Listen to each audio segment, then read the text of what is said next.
What I like to do before I start is I like to secure my board with a damp towel like this. So I'll just dampen it a little bit and I'll place it down and I get my cutting board, put it on top right here.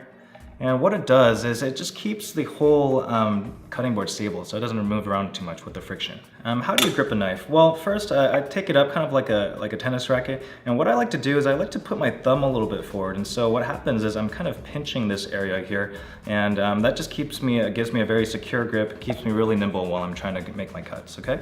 So sharpening your knife. So when you begin your time in the kitchen, you should always sharpen your knife, because if you don't sharpen it, it could potentially slide and cut your finger, and you just won't get as good a product with the dull blade. Okay, so what I like to do is I like to hold my sharpening steel in my left hand and just hold it with the same grip in my right with my chef knife.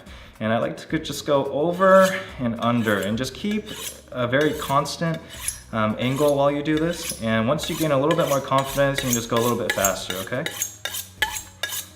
And when you're done sharpening a knife, always wipe it off. There might be some metal shavings on the end. All right, so some knife cuts. So let's start with the push cut. So what you're gonna be doing is you're gonna kind of be pushing it like this.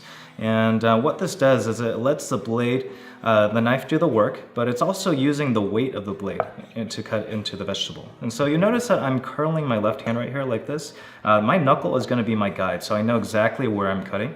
And it's also gonna keep me from cutting off the edge of my fingers there, okay? So it's gonna look like this. First start a little bit slow, just to get your good form. And then once you get a little bit more confident, just kind of let the knife do the work, and it should look like that. And that's how you do the push cut. All right, now your forward slice. So it's gonna look a little different from the rock cut. I'm gonna use an onion here, and you'll notice that the onion is a little bit taller than the cucumber, right? It's a little bit hard. You gotta bring your knife up a lot higher. And so what we're gonna do with the forward slice here, we're just gonna kind of bring it like this and let the weight of the knife do the work, and you won't have to fiddle around sort of rocking it like this, okay? So let me show you. I'm gonna cut off the root here because no one likes to eat the root. And I'm just gonna slowly kind of cut like this, okay? And once you get a little bit of confidence, just kind of let the knife do the work, okay? And that's how you do the forward slice. All right, so the back slice. It's a little bit more advanced than the other cuts. It's also a little bit more dangerous, but once you master it, it's actually a lot faster. It's a lot more precise. You can be a lot more nimble with it, okay? And so what happens with this back slice? So with the forward slice, you're going forward like this, right? You're letting the blade, most of the weight of the knife do most of the work, right? But what we're doing here is with the back slice, you're actually gonna be pulling it back like this. And so you're using the sharpness of the blade to do the work. So if you have a sharp knife, this cut is really, really useful. First, you start out just slowly, kind of getting your form right.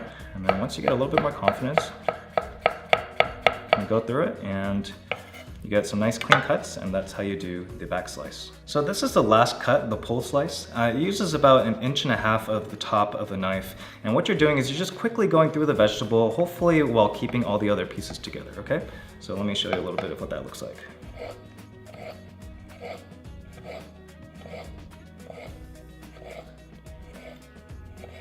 Okay. And that is a pull slice.